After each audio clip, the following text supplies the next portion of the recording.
to our law firm. We have prepared this brief presentation to introduce you to the different ways of coming to the United States temporarily.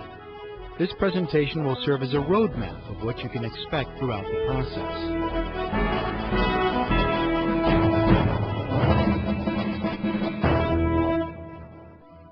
Each year, millions of foreign nationals are admitted into the United States. Those who are admitted temporarily for a defined period of time and for a specific purpose are referred to as non-immigrants. Non-immigrant visas are issued at United States embassies and consulates in the home country of the visa applicant. Some non-immigrant visas are limited to a specific number each year. The biggest hurdle that a non-immigrant visa applicant must overcome is convincing the consular office that they have strong enough ties to their home country that they will leave the United States upon the expiration of their visa and return home. Non-immigrant visa applicants must also show economic ability to support themselves while in the U.S. and that they possess the qualifications required for the particular type of visa sought. Non-immigrant visas differ from each other in the kinds of privileges they offer, as well as how long they last. Visa expirations will also differ depending on your country of nationality. Each type of non-immigrant visa is identified by a letter/number combination, as well as a name. You may already be familiar with the more popular visas, such as B2 for tourist visitors, B1 for business travelers, E2 for investors, F1 for students at U.S. universities, and H1B for foreigners coming to work temporarily. There are many other types of non-immigrant visas, and we will be happy to discuss these with you. Just as non-immigrant visas vary in purpose, they also vary as to how long they last. Each non-immigrant visa is given an expiration date according to what the law allows for that particular category. Most can also be extended a certain number of times. The number and length of these extensions vary depending on the visa category. Keep in mind that the expiration date on your visa does not indicate how long you can stay in the U.S. once you arrive. It only indicates the period of time during which you have the right to enter the United States using that visa.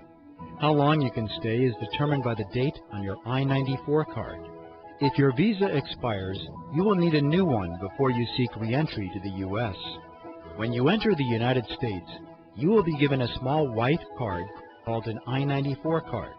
A Customs and Border Protection CTB officer will stamp the card with an expiration date as you enter the country.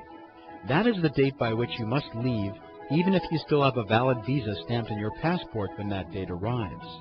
Therefore, it is always important to pay attention to when your I-94 is set to expire and either leave the U.S. or seek a change of or extension of status to permit continued stay. Most visitor visas, B1 and B2, permit multiple entries into the United States. However, some visas allow only one visit. When you leave, you can't return again with that same visa, even if time still remains before its expiration date. To apply for a visa, you must complete an application, and in most cases be interviewed at the United States Embassy or consulate in your country. The consulate will ask you to fill out certain forms, depending on which visa you want, and to pay a fee. You'll need to prove that you are coming to the United States for a valid reason. You are not inadmissible, meaning you do not have a prior criminal record or prior immigration violations that make you ineligible to apply for entry. You will be financially self-supporting if it's not an employment-based visa, and you will leave on time. The consulate will use the information on your application to run a security check on you, and if you're a male between the ages of 16 and 45, you will be asked to provide extra information.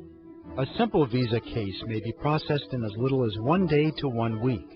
In certain situations, the consulate initiates an enhanced background check process which can add weeks or months to the decision-making on your visa application, so plan ahead and don't make final travel arrangements until your visa is approved.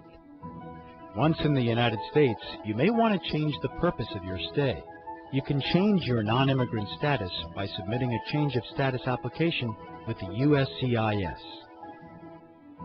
You may also want to extend your non-immigrant visa status.